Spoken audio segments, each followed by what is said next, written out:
Capítulo 7. Joseca, artista Yanomami. Bruce Albert.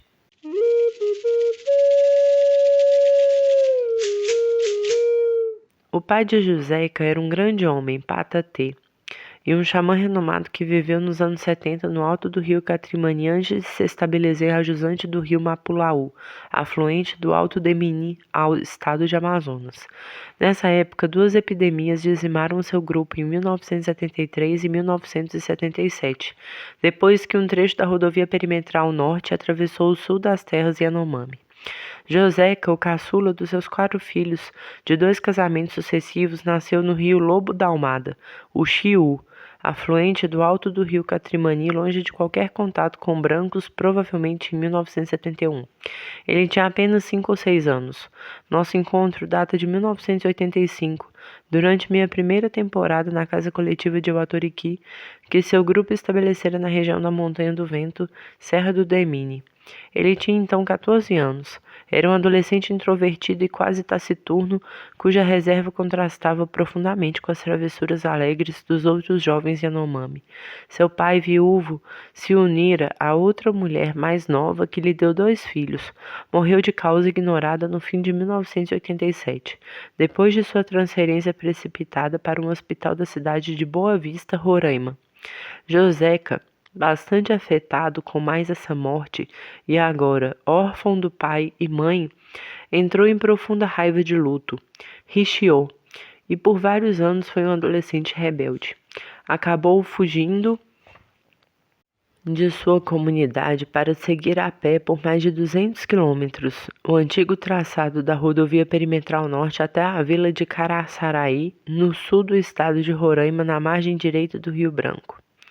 Depois chegou ninguém sabe bem como até Boa Vista. A partir daí ocorreram soltos rumores sobre suas tribulações entre os brancos, a propósito das quais ele mesmo continua até hoje muito discreto. Seja como for, por quase 2 anos não foi mais visto em sua aldeia. Quando visitei de novo sua comunidade em 1993, Joseca tinha enfim voltado para casa mais sossegado. Descobri com surpresa que ele acabava de organizar sozinho no posto da FUNAI, bem perto dali, uma escola de verdade, na qual convencera todas as crianças a irem aprender a escrever como ele mesmo começara a fazer durante seu périplo longe da floresta. Joseca tornou-se assim o primeiro letrado e o primeiro professor Yanomami de seu grupo. Casou-se em 1996 e o mais velho de seus filhos nasceu pouco depois. Participou então ao meu lado da produção de uma extensa lista de manuais bilíngues, Yanomami e português, para diferentes programas de educação escolar e sanitária implementados pela Comissão Pro-Yanomami, CPPY. Em seguida, no início dos anos 2000, tornou-se um dos primeiros microscopistas Yanomami e um agente de saúde tarimbado da ONG Urihi Saúde Yanomami, derivada da CCPY. Hoje tem uns 50 anos, continua a viver em Watoriki com a esposa e os 5 filhos, ainda desempenhando sua função paramédica. Nada anunciava, pelo menos ao olhar externo, as preocupações plásticas de Joseca.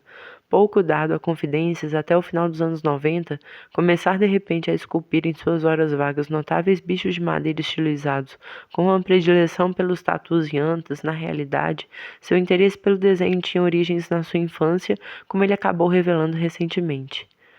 Minha mente se abriu ao desenho desde quando eu era pequeno.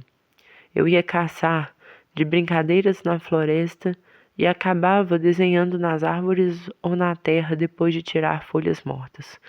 Desenhava em folhas de árvore, usando a ponta dos espinhos. Naquele tempo desenhava também o tronco das árvores com carvão. À medida que fui crescendo, eu continuava sempre desenhando, até que tomei consciência do que fazia. Eu me perguntava então, como vou fazer para desenhar coisas que estou vendo? Tomei gosto, continuei desenhando desse jeito e crescendo, abrindo minha mente, brincando. Foi assim que aprendi a desenhar.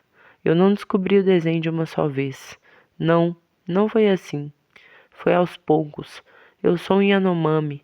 Por isso minha mente se abriu ao desenho na floresta, pouco a pouco. Não foi na cidade. Ninguém me ensinou. Foi a floresta que me ensinou a desenhar.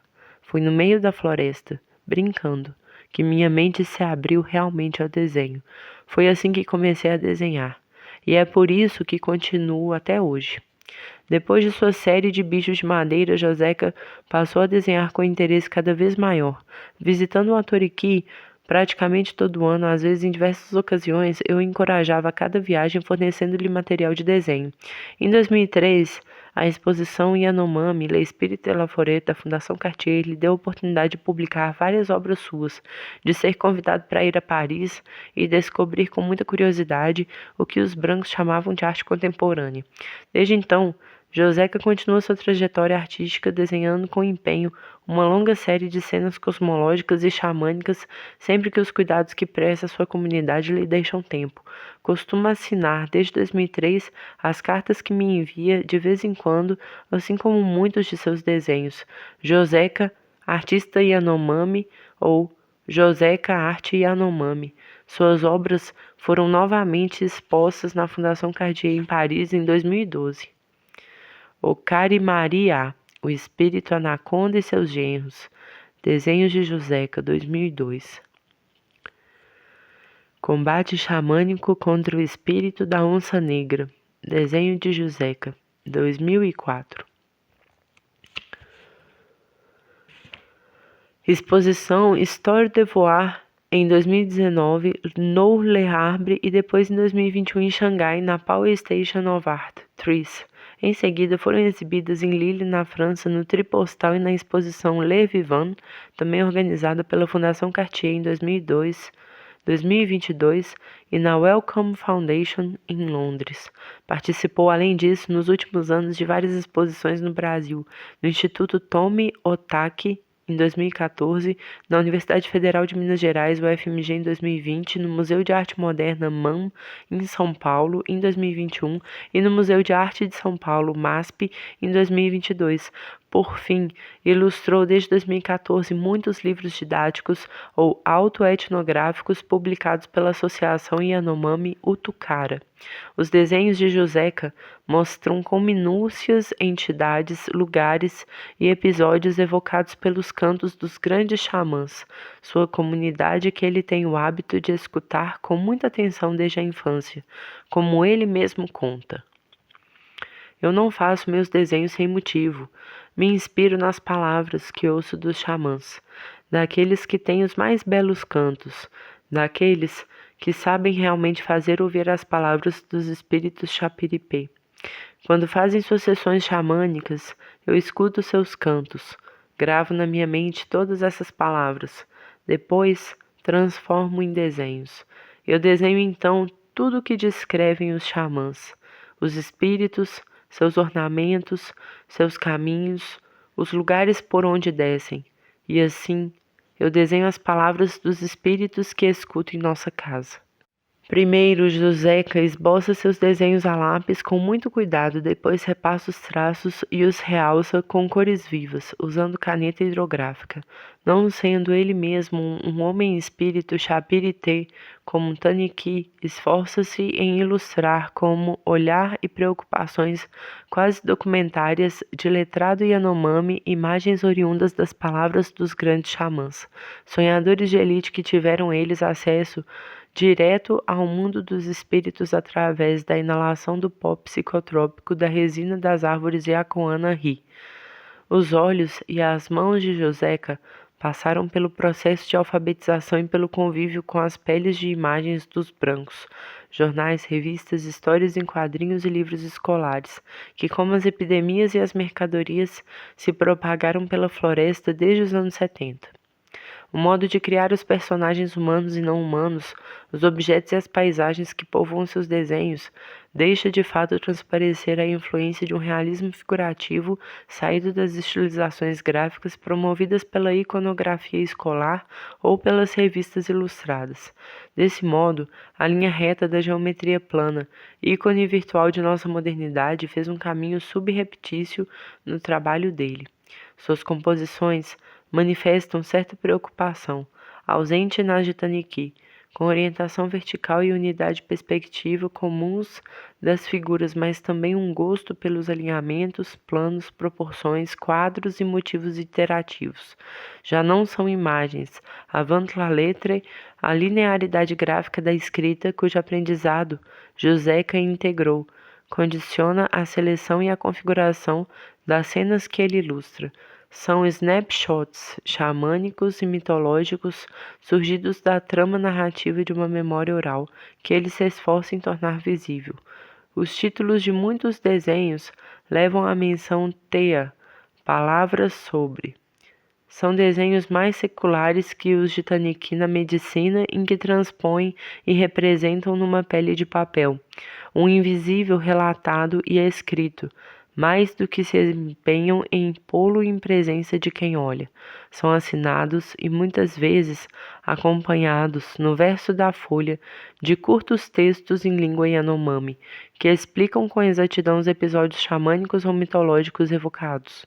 Algumas dessas composições são às vezes até organizadas como verdadeiras histórias em quadrinhos, sucessão de cenas nas páginas numeradas e textos dispostos abaixo das imagens. No entanto, Joseca esforça-se sempre em manter um critério tradicional fundamental em seu dispositivo de representação do mundo dos Chapiri-Pê, a dupla perspectiva, opondo o olhar dos xamãs ao dos humanos comuns. Assim, os Chapiri-Pê podem ser figurados em seus desenhos, tanto sob uma aparência humanoide vista pelos primeiros como uma aparência animal percebida pelos segundos. Essa comutação de perspectiva pode efetivar-se de um desenho para outro ou entre personagens de um mesmo desenho. Assim, convém não se equivocar com as inovações estilísticas de Joseca, que não seria possível reduzir a uma simples ocidentalização pictórica. Joseca escolheu transpor o ver-saber dos antigos xamãs Yanomami a partir de uma ótica em parte adaptada ao olhar dos brancos, é verdade. Mas nem por isso sua inspiração é menos profundamente fiel à cosmologia que ele se empenha em representar para torná-la acessível a quem não pode ter dela uma experiência direta.